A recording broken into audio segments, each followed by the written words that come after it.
Panorama group, जो सोचता है वो करता है। नमस्कार, भारत लाइव देख रहे हैं आप। अंदर की खबर एक बार फिर आप सभी दर्शकों के बीच लेके आए हैं।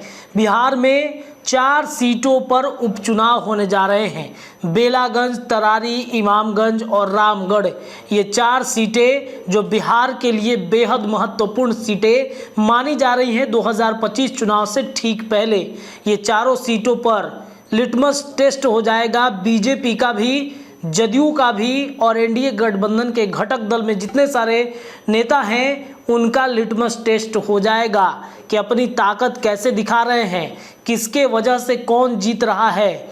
2020 में इन सभी सीटों पर चुनाव हुए थे बिहार विधानसभा के, और इन सीटों पर अब चूँकि यहाँ के विधायक जो हैं वो सांसदी का चुनाव लड़े हैं, तो इस वजह से ये सीटें खाली हो गई हैं। और यहाँ पर उम्मीदवार कौन जाएगा, जातीय समीकरण क्या है, कैसे इसे जीत पाया जाएगा, कैसे इसे भेजा जाएगा, इसको लेकर के मंथन शुरू हो गया है।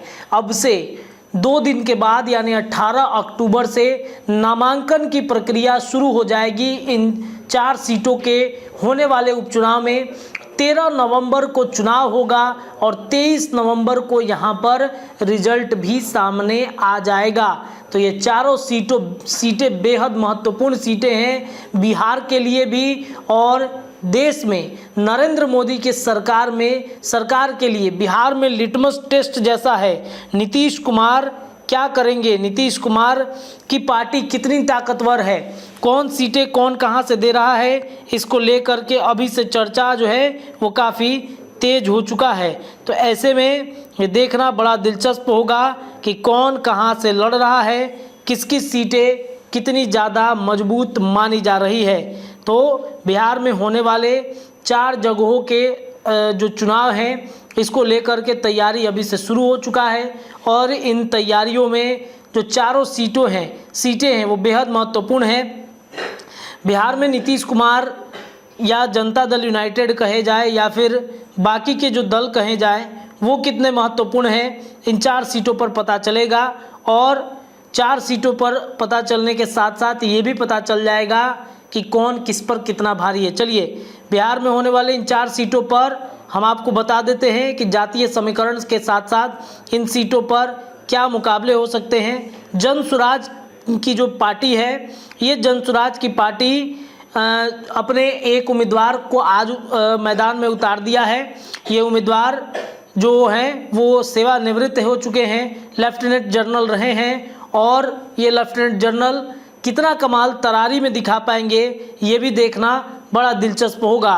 तो ये कहीं ना कहीं अपने आप में बेहद दिलचस्प कहानी होगी कि आखिरकार कैसे जो जनसुराज की एंट्री हुई है, ये जनसुराज कैसे अपनी ताकत दिखाएगा। यहाँ पर जनसुराज के अलावा भारतीय जनता पार्टी या फिर जनता दल यूनाइटेड कितना कारगर हो सकता है, कितना ज़्यादा ये मजबूत स्थिति में दिखाएंगे, अपनी ताकत कैसे दिखाएंगे, ये भी जो कहानी है ये भी पता चल जाएगा।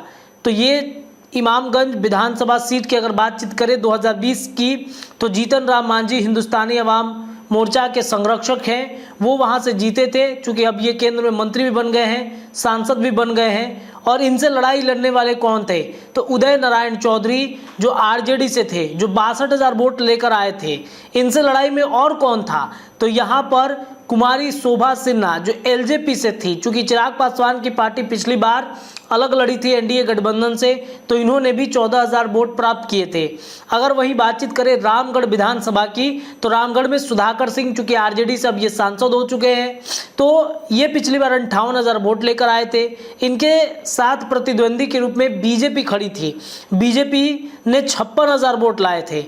इसके अलावा इनसे लड़ाई लड़ने वाले अंबिका सिंह बीएसपी से थे, जो 57,000 वोट लेकर के आए थे। यानी कि यहाँ की लड़ाई रामगढ़ की, ये अगर देखा जाए तो बीएसपी वर्सेस आरजेडी हो गई थी। लेकिन अशोक सिंह जो बीजेपी से थे, जो 56,000 वोट लेकर के आए थे, ये भी कहीं ना कहीं लड़ाई दे रहे थे। तो इस बार रामगढ़ की सीट चूंकि बक्सर में इस बार मिथिलेश तिवारी हारे हैं, तो शायद वहाँ पर वो जीत दर्ज कराना चाहेगी बीजेपी। तो बक्सर में हो सकता है कि बीजेपी किसी मजबूत कैंडिडेट को, जो रामगढ़ की सीट है विधानसभा की, वहाँ पर वो उतारे। अब कौन होगा, अभी ऑफिशियली अनाउंसमेंट कुछ भी नहीं हो पाया है। कई लोगों के नाम की चर्चा चल रही है। इसके अलावा बेलागंज विधानसभा की बातचीत करें तो यहाँ पर सुरेंद्र यादव आरजेडी से थे और सुरेंद्र यादव भी इस बार चुनाव लड़े। इसके अलावा देखा जाए तो अभय कुशवाहा, चूंकि अभय कुशवाहा तो अब आरजेडी में आ गए हैं, तो अभय कुशवाहा सांसद बन गए हैं। जदयू से थे, 55,000 वोट लाए थे। रामाश्रय शर्मा एलजेपी से थे, 12,000 वोट इनको प्राप्त हुआ था। तो ये जदयू वर्सेस आरजेडी की लड़ाई है बेलागंज की। अभी बेलागंज में कौन होता है ये देखना बड़ा दिलचस्प होगा। तरारी विधानसभा की बातचीत करते हैं। सुदामा प्रसाद माले से ये अब सांसदी का चुनाव लड़ चुके हैं ये, तो ये 73,000 वोट लेके आए थे, कुल मिलाकर के 74,000 देखा जाए। नरेंद्र पांडे जो थे उनके नाम की चर्चा फिर इस बार बढ़ी है कि इस बार बीजेपी इनको उतार सकता है। हालांकि पिछली बार वो निर्दलीय उतरे थे। इस बार ये चर्चा थी कि तरारी में जदयू या बीजेपी में से कोई अगर लड़ता है तो शायद नरेंद्र पांडे या उनके बेटे उतर सकते हैं। कौशल विद्यार्थी बीजेपी से पिछली बार थे और 13,000 वोट आया था। यानी कि नरेंद्र पांडे का जो था नाम और उनके जो वोट थे वो सबसे ज़्यादा वोट थे, चूँकि निर्दलीय प्रत्याशी के रूप में थे। तो इस बार बीजेपी चाहती है कि ऐसे ही किसी मजबूत कैंडिडेट को या तो नरेंद्र पांडे को दे दिया जाए या उनके बेटे को चुनाव लड़ाया जाए। हालांकि अभी तक वो भी नाम फाइनल नहीं हुआ है, ऑफिशियली अनाउंसमेंट नहीं हुआ है, अंदर अंदर ये सब कुछ खबर चल रहा है। लेकिन तरारी में दिलचस्प मुकाबला ये है कि इस बार एक लेफ्टिनेंट जनरल पूर्व में रहे हैं जनसुराज पार्टी जो है, यानी प्रशांत किशोर की पार्टी, एसके सिंह को उतार दिया है। और ये माना जा रहा है कि एसके सिंह शायद वहाँ पर बीजेपी को डैमेज कर देंगे, क्योंकि ये जो तरारी विधानसभा का सीट रहा है ये बेहद दिलचस्प सीट है। तो इस पर हो सकता है कि जनसुराज अपनी ताकत दिखाए। हालांकि ये पूरी डैमेज अगर एक तरीके से कहा जाए तो बीजेपी को डैमेज कर सकते हैं। इसके अलावा बेलागंज, रामगढ़, इमामगंज और जो रामगढ़ की सीट है, तो इन 3 सीटों पर अभी जनसुराज अपनी जो उम्मीदवारी है वो तय नहीं किया है। 1-2 दिन के अंदर में वो भी उम्मीदवारी तय कर दी जाएगी। आज ही हमने प्रशांत किशोर की पार्टी जो जनसुराज है, ये जनसुराज पार्टी ने अपने एसके सिंह को उतारा तो काफ़ी मतलब कॉन्फिडेंट दिख रहे थे।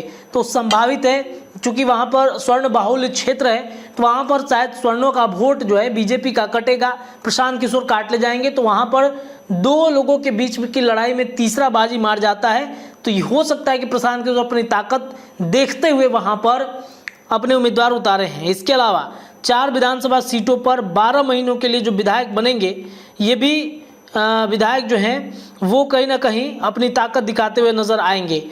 तो ये हो सकता है कि ये 4 सीट जो है बेहद दिलचस्प सीट है और इन सीट पर लड़ाई जो है वो काफ़ी ज़्यादा टक्कर की होती हुई दिख रही है।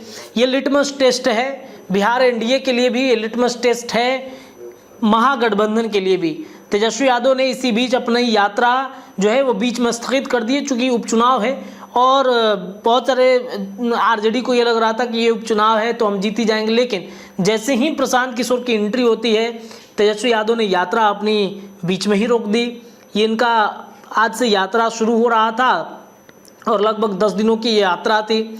इसमें जमुई से लेकर के बांका और जो तमाम क्षेत्र थे उस क्षेत्र में तेजस्वी घूमते हुए आते, लेकिन चूंकि उपचुनाव है और प्रशांत किशोर की एंट्री होते ही तेजस्वी यादव बैकफुट पर आ गए हैं। और जैसे ही वो बैकफुट पर आते हैं, ये तय हो गया है कि प्रशांत किशोर अपनी ताकत तरारी में दिखा सकते हैं। तो देखना बड़ा दिलचस्प होगा कि आने वाले वक्त में प्रशांत किशोर कौन से और बाकी उम्मीदवारों को उतारते हैं। लेकिन इतना तो तय है, बिहार में पीके की एंट्री से बाकी गठबंधनों में बेचैनी जरूर बढ़ी है। अंदर की खबर के लिए इतना ही। देखते रहिए भारत लाइव। धन्यवाद। पनोरमा ग्रुप, जो सोचता है वो करता है। अगर ये वीडियो पसंद आई और वह बिहार के राजनीति और बिहारियत से सरोकार रखेनी तो सब्सक्राइब बटन दबा के चैनल के सब्सक्राइब कर ली। ओजे एगो घंटी बा, ओकरा बटन दबा देला से कुल सटीक और मारक खबर रुआ मुफ्त में मिल जाई। अगर रुआ पत्रकारिता के हमनी के नया प्रयोग में सहयोग कर चाहतानी तो ज्वाइन बटन दबा दी। पेटीएम नंबर नोट कर ली 9386816700। धन्यवाद।